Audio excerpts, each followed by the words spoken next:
हमसे पैदा करो ना मुरारी, बागे बिहारी, हमसे पैदा करो ना मुरारी, हमसे पैदा करो ना मुरारी, हमसे पैदा करो ना मुरारी, हमसे पैदा करो ना मुरारी, हमसे पैदा करो ना मुरारी। बोले बांके बिहारी लाल की जय।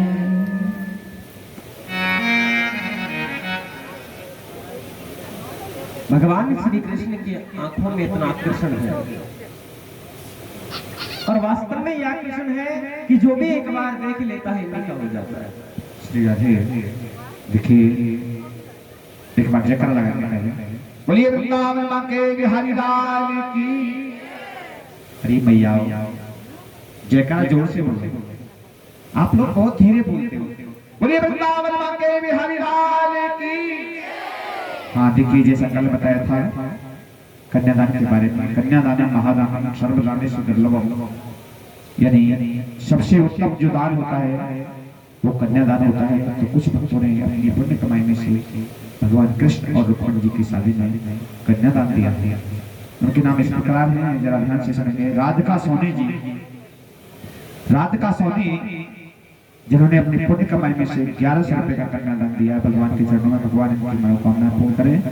और आरती गर्ग, आरती गर्ग उन्होंने भी 1100 रुपए का दान दिया है। भगवान इनकी मनोकामना पूर्ण करें। और जो भी भक्त कन्यादान लेकर के आए हैं और जो बुलवाना चाहते हैं वो हमारे शास्त्री जी बैठे हुए सभी अपना कन्यादान करवाएंगे। बोलिए बांके बिहारी लाल की। सुबह पूजा चल रही थी तो पूजा के समय एक बहन जी आई थी, उन्होंने भी 1200 रुपए कन्यादान के लिए दिए थे और कहा था कि महाराज जी नाम नहीं बोलना है, गुप्त दान। उनके लिए भी राधा रानी से प्रार्थना करेंगे कि भगवान ऐसे भक्तों के भंडार को भरपूर रखें। और यही आस्था यही भक्ति भगवान हर भक्त के हृदय में वास करेगा।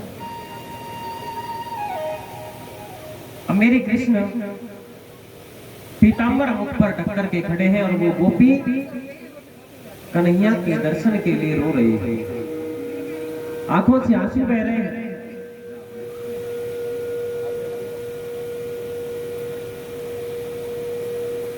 देखिए तीसरे दिन वो गोपी भगवान के सामने बैठी थी रोने के लिए, जब 3 दिन हुए थे गिरिराज महाराज को धारण के लिए। 7 दिन बाद जब बारिश बंद हो गई तो भगवान ने अपने मुख से पीतांबर हटाया और देखा तो वहीं उसी जगह पर बैठी बैठी वो गोपी अभी भी रो रही थी। भगवान के दर्शन के लिए वो गोपी अब भी रो रही है और इतनी रोई कि गिरिराज महाराज की तलेटी में उसके आंसुओं से गड्ढा भर गया। लगातार 4 दिन 4 रात वो रोती रही और कहने लगी, प्रभु मुझसे बहुत बड़ा अपराध हो गया, मैंने आपको अपना मुख नहीं दिखाया। अरे आपसे क्या छिपा है, आप तो कण कण में विराजमान हो। भगवान कहने लगे, गोपी मैंने तुम्हें वचन दिया है कि मैं इस जन्म में तो अपना मुख नहीं दिखाऊंगा, लेकिन हाँ अगर तुमने प्रायश्चित किया है तो मैं तुझे वरदान देता हूं कि अगले जन्म में कलयुग में तू मीरा बन करके आएगी और तेरे थोड़े से प्रयत्न से तू मुझसे मिल पाएगी।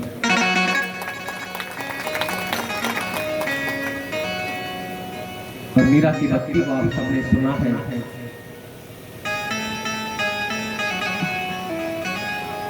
भगवान बोलिए कालिया मर्दन भगवान की जय हो।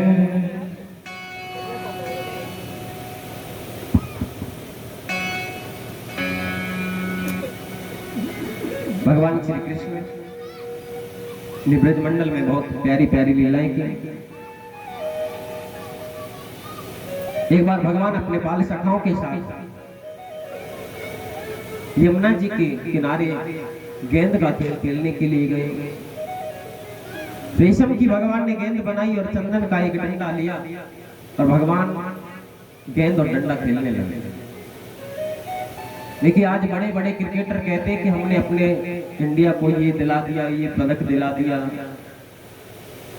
इतनी बार हमने जीत लिया, ये कर लिया, वो कर लिया, वर्ल्ड कप जीत लिया, लेकिन हमारे कन्हैया से बड़ा क्रिकेटर कोई नहीं हुआ है। क्रिकेट का खेल सबसे पहले ठाकुर जी ने ही शुरू किया था और भगवान ग्वाल वालों के साथ में खेल रहे हैं। खेलते खेलते जब भगवान कृष्ण की बारी आई तो कन्हैया ने उस गेंद में ऐसा टोल मारा कि वो गेंद सीधे यमुना जी के जल में जाकर के गिर गई। और यमुना जल में जब गेंद चली गई तो भगवान के सखा मधुमंगल कहने लगे, कन्हैया लेकिन मेरी गेंद तेने खो दी, मेरी गेंद लाके दे। कन्हैया बोले, अरे यार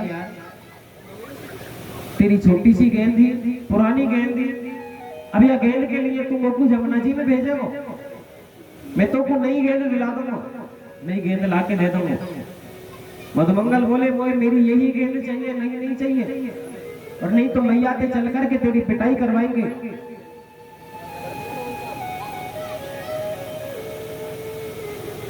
मधुमंगल कहने लगे, नहीं लाला मेरी तो यही गेंद ला करके दे।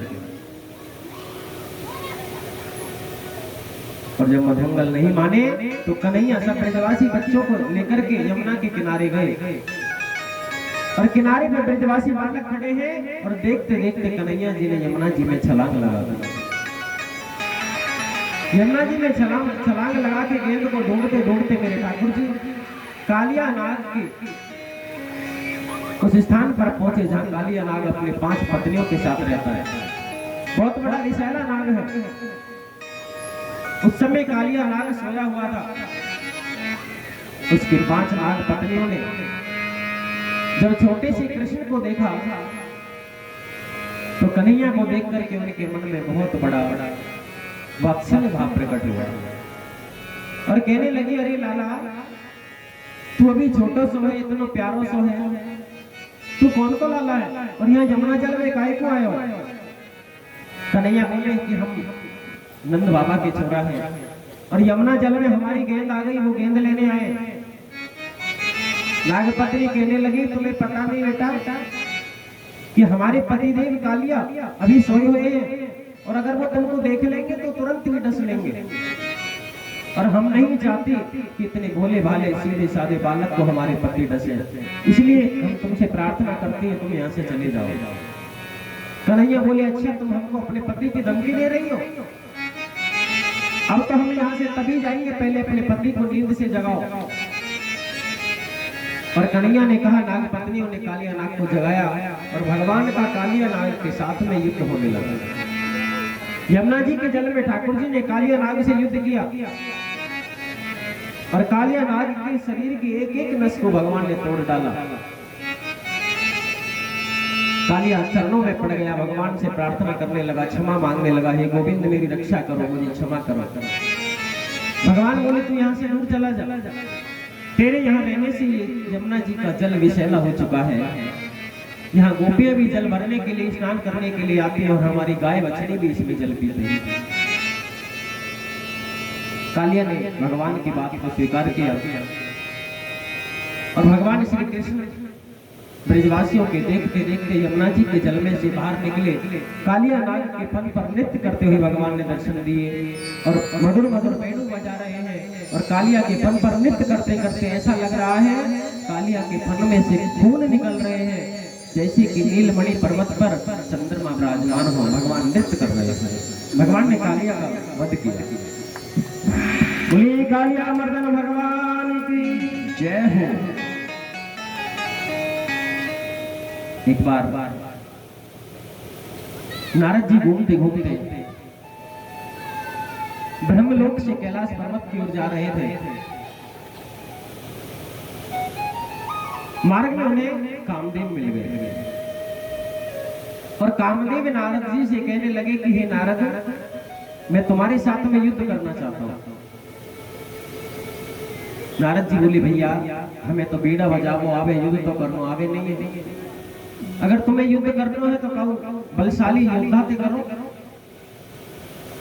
कामदेव कहने लगे, या तो हम तुम्हारे साथ युद्ध करेंगे और या तुम हमें कोई अच्छा सा योद्धा बताओ जो हमारे साथ युद्ध कर सके। नारद बोले भैया हम तो तुम्हारे साथ युद्ध करेंगे नहीं, एक बार तुम्हारे साथ हमने युद्ध किया था सो बंदर बन गए थे, अब हमारे बस की बात नहीं है। अगर तुम्हें युद्ध करना है तो तुम सीधे वृंदावन चले जाओ, वहां पे भगवान कृष्ण होंगे और वो तुम्हारे साथ युद्ध करेंगे। कामदेव कहने लगे अरे कृष्ण तो अभी बालक है, वो हमारे साथ कैसे युद्ध करेंगे। नारद बोले तुम चले तो जाओ, वो तुम्हारे साथ ऐसा युद्ध करेंगे कि दोबारा तुम किसी के साथ युद्ध करने की बात नहीं करोगे। कामदेव बोले अगर मना कर दिया तो। नारद जी ने कहा अगर मना कर दे तो तुम हमारा नाम ले देना, हमारा रेफरेंस दे देना कि नारद जी ने भेजा। और कामदेव सीधे वृंदावन धाम आ गए। उस समय कन्हैया कदम के वृक्ष के नीचे खड़े होकर के मधुर मधुर मुरली बजा रहे थे। कामदेव आकर के खड़े हो गए, कहने लगे कन्हैया तुम्हारे साथ युद्ध करना है। भगवान बोले अरे भाई हम तो माखन मिश्री खावे आए, हम युद्ध करने नहीं आए, हम युद्ध करना नहीं जानते। कामदेव कहने लगे हमने तो पहले ही कही, लेकिन वो नहीं माने नारद जी, उन्होंने जबरदस्ती भेज दिया। कन्हैया कहने लगे किसने भेज दिया दोबारा बताना। कामदेव बोले नारद ने भेजा है। अच्छा नारद ने भेजा है तो हम तुम्हारे साथ जरूर युद्ध करेंगे। भगवान कामदेव से पूछने लगे एक बात बताओ, किले का युद्ध करोगे या मैदान का युद्ध करोगे।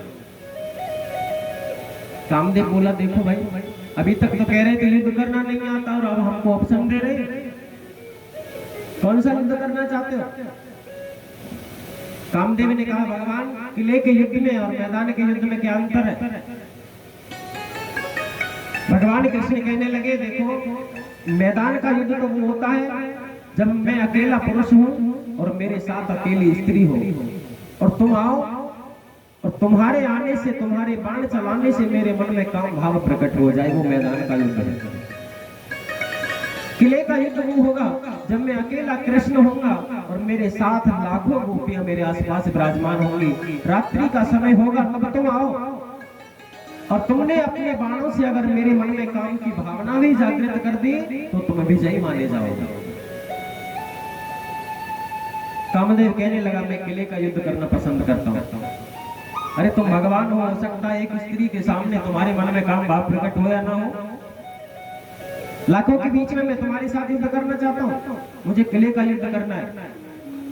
भगवान ने कामदेव को निमंत्रण दे दिया कि शरद पूर्णिमा की रात्रि को तुम आ जाना और रात्रि के समय में लाखों गोपियां मेरे इर्द गिर्द विराजमान होंगी और मैं अकेला पुरुष कृष्ण होऊंगा। उस समय तुम मेरे ऊपर अपने 5 बाणों को चलाना और 5 बाणों का प्रहार करना। अगर तुमने अपने काम बाणों से मेरे मन में काम भावना भी प्रकट कर दी तो तुम विजयी माने जाओगे। भगवान ने कामदेव को निमंत्रण दे दिया और यहाँ भगवान ने वृंदावन में गोपियों के साथ बड़े महारास लीला की। अच्छा भगवान ने गोपियों के साथ जो रास किया है ना, ये गोपी और भगवान श्री कृष्ण का शारीरिक संबंध नहीं है, शारीरिक प्रेम नहीं है, आत्मा और परमात्मा का मिलन ही रास कहा गया। पहले रास के बारे में समझे कि रास है क्या। बहुत से लोग ऐसे होते हैं जो रास को सुनने के अधिकारी भी नहीं होते लेकिन रास के बारे में गलत टिप्पणियां कर देते हैं, गलत कमेंट्स कर देते हैं। और आजकल की हमारी युवा पीढ़ी बॉलीवुड वालों ने उस रास का मतलब ही गलत बता रखा है। बॉलीवुड की बातों पर विश्वास करके हमारी युवा पीढ़ी एक स्त्री और पुरुष के नाच को नृत्य को रास समझने बैठती है। एक लड़का लड़की हाथ पकड़ करके नाचने लगती है तो ये उसे रास समझ बैठते हैं, लेकिन वास्तव में रास वो नहीं है। गोपियां भगवान श्री कृष्ण की आत्मा है और आत्मा का परमात्मा से मिलन रास है। गोपी कोई साधारण नारी नहीं है जिनके हाथों से भगवान ने माखन खाया, जिनके साथ में रास रचाया, जिनकी भगवान ने मटकियां फोड़ी, जिनके एक बार कहने पर भगवान ने नृत्य किया, जिनके माखन में से भगवान ने चींटियां बीनी, वो गोपियां कोई साधारण नारी होंगी? अगर साधारण नारी थी तो आजकल की गोपियां भगवान को बुला के दिखाओ, क्या आज वो नारी नहीं है? वो गोपियां भगवान की बहुत बड़ी भक्त है। जन्म जन्म से जिन गोपियों ने भगवान श्री कृष्ण को पाने के लिए तपस्या की है, अनेकों जन्म जन ऋषि महात्माओं ने भगवान को पाने के लिए साधना की है। हजार वर्ष तक जिन ऋषि महात्माओं ने तप किया है, वही ऋषि गोपी बनकर के ब्रजमंडल में आए। जिस समय भगवान श्री राम और लक्ष्मण मां जानकी को ढूंढते हुए दंडक वन से निकल रहे थे, दंडक वन में तपस्या करते हुए ऋषियों ने जब भगवान को देखा, गौरी श्याम वर्ण के दोनों भाइयों की जोड़ी को जब निहारा, तो ऋषियों के मन में काम भाव प्रकट हो गया और ऋषि सोचने लगे कि हे भगवान, अगर हम स्त्री होते तो हमें इनसे मिलने का मौका मिल जाता। लेकिन भगवान मर्यादा पुरुषोत्तम है। भगवान कहने लगे, हे ऋषियों, तुम्हारे मन में ये भाव है तो इस भाव को भी मैं अवश्य पूरा करूंगा।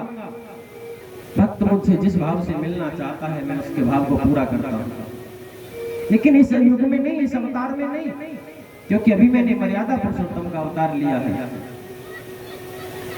तुम सभी द्वापर युग में गोपी बनकर के ब्रजमंडल में आ जाना, उस समय मैं कृष्ण का अवतार लेकर आऊंगा और तुम्हारे मन की शिक्षा को पूर्ण करूंगा।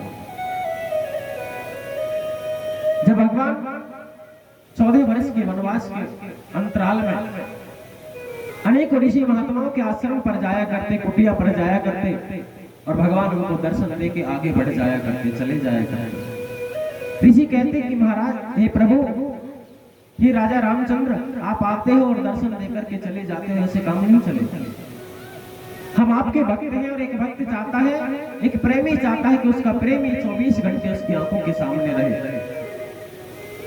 महात्मा कहते हैं कि जरा देर ठहरो राम, जरा देर ठहरो राम, तमन्ना यही है, अभी हमने जी भर के देखा नहीं है। हमने जी भर के देखा नहीं है, अभी हमने जी भर के देखा नहीं है। जरा देर ठहरो राम, जरा देर ठहरो राम, तमन्ना यही है, हमने जी भर के देखा नहीं है, अभी हमने जी भर के देखा नहीं है। भगवान तो जब ऋषि महात्मा ऐसे कहते तो भगवान ने कहा, इस जन्म में तो मैं तुम्हारी इस मनोकामना को पूर्ण नहीं कर सकता। द्वापर में तुम सभी ऋषि गोपी बनकर के आना, उस समय मैं तुम्हारे मन की हर एक भावना को पूर्ण करूंगा। वही ऋषि, वही महात्मा सब गोपी बनकर के ब्रजमंडल में आए और भगवान ने वो शुभ अवसर आया कि भगवान पिता रात्र हो सर्वपूर्ण फल मल्य कहा। शरद पूर्णिमा की रात्रि को, चांदनी रात में भगवान श्री कृष्ण ने वृंदावन में कदम के वट के नीचे, कदम वृक्ष के नीचे खड़े होकर बड़ी सुंदर मुरली की तान छेड़ी, बड़ी सुंदर बंसी बजाई और ऐसी बंसी बजाई कि बंसी की धुन उन गोपियों के कानों में पड़ी। लाखों गोपियां, देखिए भगवान से प्रेम करने वाले भक्त की भावना कैसी होती है, ध्यान से सुने सभी, और बड़े आनंद से, बड़ी श्रद्धा के साथ इस रास पंचाध्याय का दर्शन करें, महाराज का दर्शन करें और गोपी भाव से सभी बैठे, चाहे वो पुरुष है चाहे वो महिला, सब गोपी भाव बना करके बैठे और भगवान की इस लीला का दर्शन करें। शरीर की सुध बुध छोड़ दें कि हम स्त्री हैं या हम पुरुष हैं, हमारे पति बैठे हैं या हमारे सामने कोई बैठा है, बस कृष्ण तुम्हारे सामने विराजमान है और हम सब श्री कृष्ण की गोपियां हैं। इस भाव के साथ कथा को श्रवण करें, बड़ा आनंद आएगा। भगवान एक है, कृष्ण एक है, बंसी एक है और एक ही तरह की तान बंसी से निकल रही है। लेकिन वो लाखों भगवान से प्रेम करने वाली गोपियां, उन सबके कानों में जब बंसी की आवाज पड़ी तो सबको ऐसा लग रहा था कि कृष्ण हमारा नाम लेकर के हमको बुला रहे हैं। भगवान से प्रेम करने वाली गोपियां मन में विचार कर रही कि कहीं हमको पुकार रहे हैं, बंसी में बुला रहे हैं। और जैसी बंसी की तान कानों में पड़ी, जैसी जो गोपी थी, जिस वेश में थी, जिस सुख में थी, जिस काम को कर रही थी, वहीं छोड़ करके जैसी थी ऐसी ही भगवान से मिलने दौड़ पड़ी। सुखदेव जी महाराज भागवत में लिखते हैं कि एक गोपी अपनी गाय का गोबर उठा रही थी, कोहनी तक हाथ गोबर में भरे हुए थे और भगवान से मिलने के लिए दौड़ पड़ी। ध्यान से सुना सब। एक गोपी अपने बालक को दूध पिला रही थी, पता नहीं चला कब वो बालक पालने में लिटा दिया और भगवान से मिलने चल पड़ी। एक गोपी अपने पतिदेव को भोजन परोस रही थी, थाली में भोजन डाला, अभी बंसी की धुन सुनाई पड़ी, भोजन की थाली लेकर के गाय के सामने पहुंच गई और भोजन की थाली गाय के सामने रख दी और वहां से चारे का टोकरा उठाया और अपने पति के सामने रख करके भगवान से मिलने चल पड़ी। एक गोपी श्रृंगार कर रही थी, एक आंख में काजल लगाया, एक में लगाना भूल गई, भगवान से मिलने दौड़ पड़ी। एक गोपी श्रृंगार कर रही थी, उसने आंख वाली चीज होठों पे लगा ली, होठ वाली चीज आंख में लगा ली और भगवान से मिलने दौड़ पड़ी। इतनी उतावली हो गई, बावली हो गई, क्योंकि गोपियां भगवान से प्रेम करती हैं। अब आप बताइए, आप यहाँ बैठे, आपने भी कभी किसी से प्रेम किया? और आपने प्रेम किया है तो आप जब अपने प्रेमी से मिलने के लिए जाएं और आप आंख वाली चीज को होठ पे लगा के जाएं और होठ वाली को आंख पे लगा के जाएं, तो क्या वो प्रेमी आपको देखना पसंद करेगा? बताओ क्यों? क्योंकि वो तुम्हारे शरीर से प्रेम करता है, तुम्हारे रूप से प्रेम करता है, वो तुम्हारी आत्मा से प्रेम नहीं करता। गोपियां जानती हैं कि भगवान हमारे शरीर से प्रेम नहीं करते, हमारे शरीर की वेशभूषा चाहे कैसी भी है, हमारा श्रृंगार चाहे कैसा भी है, कृष्ण हमारे मन से प्रेम करते हैं और हमारा मन निर्मल है, हमारा मन स्वच्छ है, इसलिए भगवान से मिलने दौड़ पड़ते। प्रेम से कहिए राधे राधे, ऐसे नहीं, और जोर से बोलना पड़ेगा।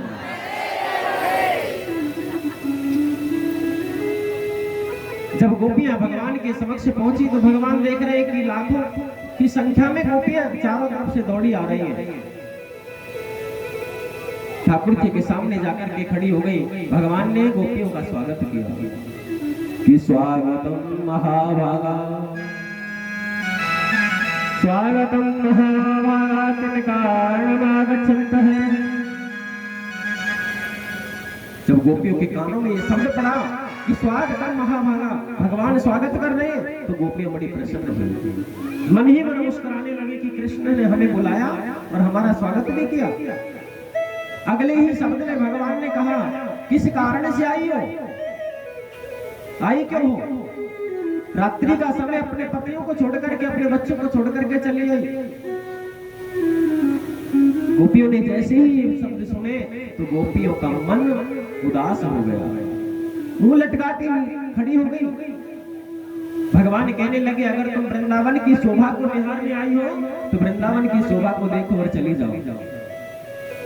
अगर तुम यमुना जी की कलकल करती लहरों को देखने आई हो तो इन लहरों को सुनो और देखो, चली जाओ। अगर तुम बंसी की धुन सुनने के लिए आई हो तो बंसी सुन करके चली जाओ।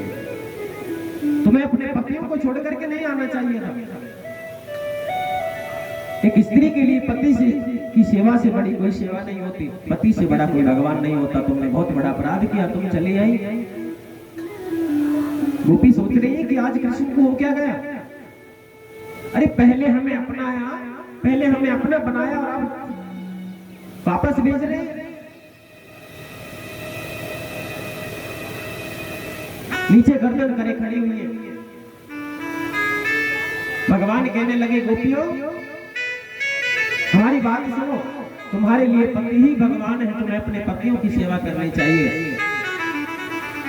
भगवान ने गोपियों को कहा, हे गोपियों, एक ब्राह्मण और एक ब्राह्मणी थे, और वो ब्राह्मण पूजा पाठ करने के लिए घर से बाहर जाता था। उसकी पत्नी, वो ब्राह्मणी, अपने पति की बहुत सेवा करती थी, अपने पति को ही भगवान मानती थी।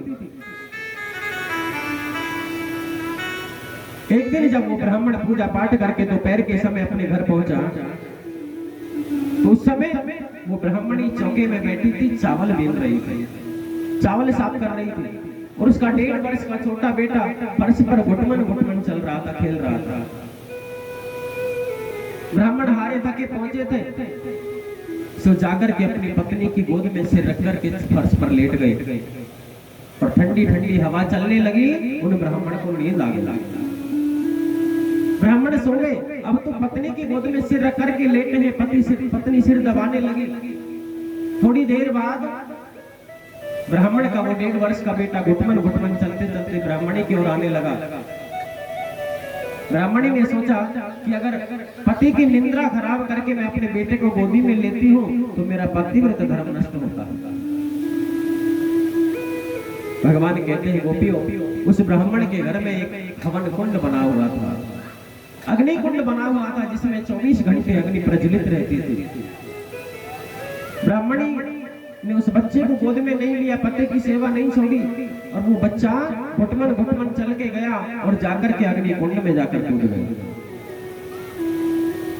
ब्राह्मणी खड़ी नहीं हुई, उसने सोचा कि अगर पति की नींद खराब हो गई तो मेरा धर्म नष्ट हो जाएगा, मैं एक पतिव्रता स्त्री हूँ।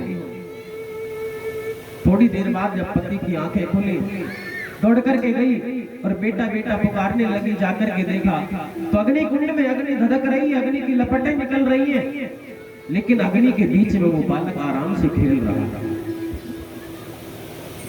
पतिव्रता स्त्री का इतना तेज होता है, मैंने आपको पहले भी कथा में, सत्यनुसुईया की कथा में बताया था कि पतिव्रता स्त्री के तेज से घबरा करके अग्नि ने अपना रूप बदल लिया, अग्नि ने अपना प्रभाव ठंडा कर लिया। अग्नि को लगा कि अगर इस बेटे को मैंने जला दिया तो इसकी मां का तेज मुझे जला करके भस्म कर सकता है। इसकी मां बड़ी पतिव्रता है। गोपियां भगवान की इस कहानी को सुन रही हैं, नीचे देख रही हैं, और एक गोपी अपने पैर के अंगूठे से धरती को कुरेद रही है। भगवान कहने लगे, तुम चुपचाप खड़ी हो, कुछ जवाब क्यों नहीं देती, और ये धरती को क्या खोद रही हो?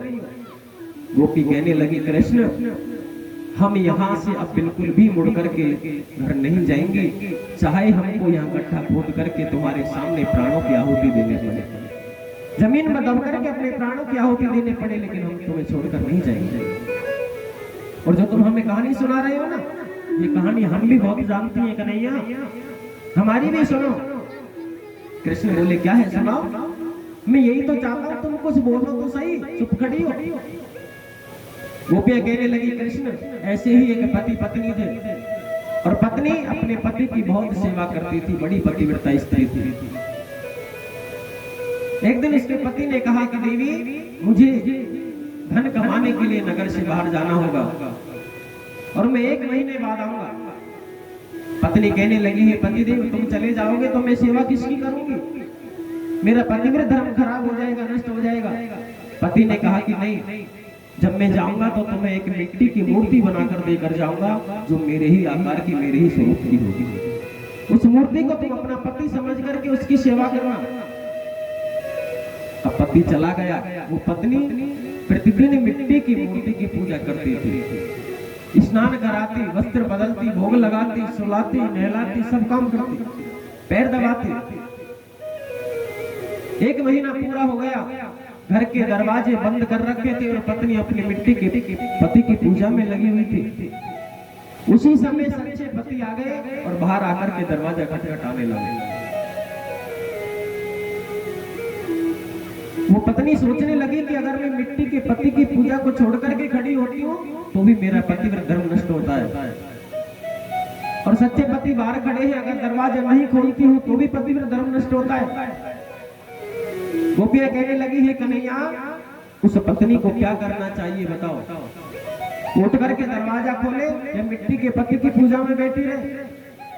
कृष्ण कहने लगे सामान्य सी बात है, जब तक सच्चे पति नहीं थे तो मिट्टी के पति की पूजा कर रही थी, अब सच्चे पति आ गए तो उसे खड़े होकर के दरवाजा खोलना चाहिए। गोपियां कहने लगी यही तो हम सुनना चाहते हैं, आज तक हमें मिट्टी के पत्तियों की पूजा करती रही कृष्ण, लेकिन अब तुम हमें सच्चे पति मिल ही गए हो तो हम दोबारा मिट्टी के पत्तियों के पास नहीं जाना चाहते। धीरे बजाओ, थोड़ा सा धीरे बजाओ।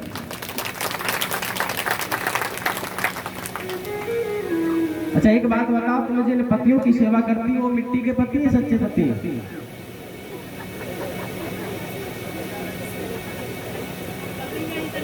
बताइए, कुछ तो बोलो। अच्छा यहाँ पुरुष लोग कितने बैठे, हाथ खड़े करो।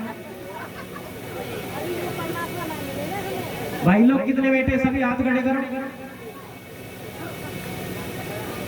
परीक्षित जी शर्माओ ना, राधे राधे बोलना पड़ेगा। सभी भाई लोग हाथ खड़े करो एक बार। अच्छा ये बताओ तुम स्त्री हो या पुरुष हो? अरे हंसने की बात नहीं, बताओ। मेरी बात सुनो ध्यान से सभी, जितने भी बैठे हैं, जितने दाढ़ी मूंछ वाले बैठे वो भी ध्यान से सुनो।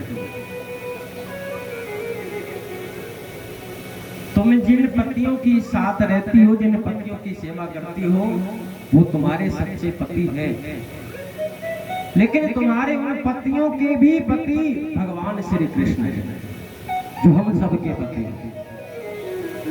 पूछो कैसे? पूछो ऐसे प्यार से पूछोगे तो बताएंगे।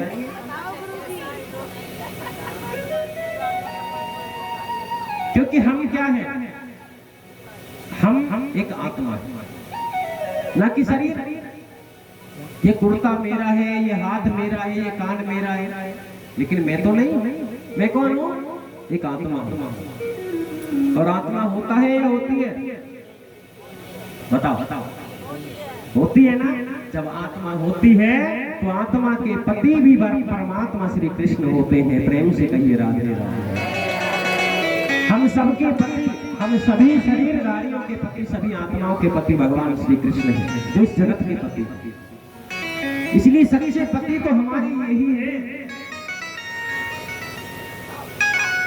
अब ये मत सोचना हम अपने पतियों की सेवा करना छोड़ देंगे, पति भी भगवान के ही समान है। लेकिन हमारी आत्मा के जो पति है वो श्री कृष्ण है। अब गोपियों के मुख से जब ऐसी बातों को कन्हैया ने सुना तो कृष्ण सोचने लगे कि नहीं, इनको तो बहुत ज्यादा ज्ञान हो चुका है, अभी ये जाने वाली नहीं है। तो भगवान ने बड़ी सुंदर मुरली बजाई और गोपियों ने चारों ओर से भगवान को घेर लिया। बड़ा सुंदर दृश्य है, हाथ पकड़ पकड़ करके गोल गोल गोपियों ने भगवान को घेर लिया और भगवान श्री कृष्ण गोपियों के साथ नृत्य कर रहे हैं। कामदेव आया और कामदेव ने भगवान पर अपने बाण चलाना शुरू किया। भगवान के मन में काम जगाना शुरू, प्रयास किया जगाने का, लेकिन निष्फल रहा। जैसे ही गोपियां दौड़ करके भगवान श्री कृष्ण के पास अपनी गले से लगती, कामदेव सोचता कि अब की बार तो मैं काम जगा ही पाऊंगा, अब की बार तो मैं जीत जाऊंगा। लेकिन बार बार कोशिश करने के बाद भी कामदेव विजय नहीं प्राप्त कर पाया। हमारे ब्रजवासी संत कहते हैं कि भगवान श्री कृष्ण ने कामदेव को पानी पिला पिला करके हराया। जानते हो पानी पिला पिला करके हराने का मतलब क्या होता है? एक पटक मारी, फिर खड़ा हो, पानी पी, दोबारा आ जा, फिर पटक दिया, फिर खड़ा हो, पानी पी, दोबारा। जब तक वो त्राहिमाम नहीं कह गया तब तक भगवान ने उसको छोड़ा नहीं। और ये नहीं कि मल्ली युद्ध हुआ या वहां अस्त्र शस्त्र चले थे, बाण चले थे, नहीं। कामदेव अपने स्वभाव से, अपने वातावरण से भगवान के मन में प्रवेश करके भगवान के मन में काम भावना जागृत करना चाहता था। इस काम को परास्त करने के ही उद्देश्य से भगवान ने महारास रचाया। उस राज को देखने के लिए भगवान त्रिपुरारी कैलाशपति भगवान शिव भी वृंदावन धाम में आए। सभी देवियां, ब्रह्माणी, मां लक्ष्मी, रुद्राणी, कल्याणी, गौरा, सब भगवान के महाराज में वृंदावन धाम आई। माँ पार्वती रास में जाने के लिए तैयार हो रही थी। बाबा भोलेनाथ कहने लगे देवी कहाँ जाने का विचार है आधी रात के समय? मैया कहने लगी तुम्हें नहीं पता? अरे भगवान श्री कृष्ण वृंदावन धाम में महारास लीला कर रहे हैं और हम उनके साथ महारास में नृत्य करने जा रहे हैं। बोली आधी रात में अपने पति को बिना बताए जा रही हो? हम भी साथ में चलेंगे। मैया बोले बाबा वहां भगवान श्री कृष्ण के सिवाय कोई पुरुष नहीं होगा रास में, तुम मत चलो। बोले बाबा ने जिद करी तो मैया ने बाबा को बड़ी सुंदर स्त्री के रूप में तैयार किया। भगवान भोलेनाथ का श्रृंगार कर रही है मैया। जो जटाएं थी बाबा के सिर पर उन जटाओं का जूड़ा बना दिया। जूड़ा बनाती है ना माता, जटाओं का जूड़ा बना दिया, बड़ी सुंदर साड़ी पहनाई। अब मुंह पर क्या लगाए? उन्होंने तो भस्म लगा रखी।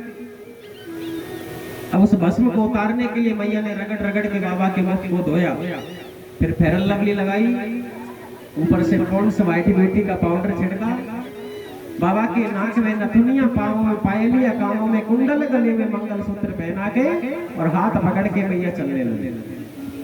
अब वृंदावन कैलाश से बहुत दूर है, सवारी तो होती नहीं थी, परीक्षित जी पहले मेट्रो तो नहीं थी। अब पैदल पैदल चल के आ रहे थे, सो चलते चलते भोले बाबा को पसीना आ गया और पूरा मेकअप धुल गया। प्रेम से कहिए राधे राधे। और भोले बाबा भगवान श्री कृष्ण के साथ रास रचाने वृंदावन धाम पहुंच गए। तो कौन कौन भगवान के साथ में रास में नृत्य करना चाहता है? ऐसे काम नहीं चलेगा, सभी खड़े हो जाओ, सभी अपने अपने स्थान पर खड़े हो जाओ। भाई लोग भी खड़े हो जाएंगे। जब भोले बाबा कैलाश से चलकर आ सकते हैं तो हम भोले बाबा से बड़े थोड़े ही हैं। परीक्षित जी आगे आ जाओ। नहीं नहीं नहीं नहीं, आज तो महाराज, अरे भोले बाबा कैलाश से चलकर नारी बनकर के भगवान के रास में सम्मिलित होने के लिए आए हैं, तो हमारा तो बहुत बड़ा सौभाग्य है कि आज हमको भगवान के महाराज में सम्मिलित